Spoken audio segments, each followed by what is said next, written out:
Here I have OUKITEL C33, and today I'm going to show you how to copy contacts from SIM card to this device.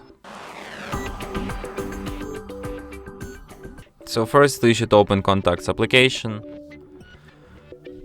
tap Skip, then you go to the Fix and Manage section, then you go to the Import from SIM. Here you can select which contacts you want to transfer, then just tap Import, and after that these contacts will appear on your device. And that's it. Thanks for watching. If you find this tutorial useful, don't forget to hit that like button and subscribe to our channel.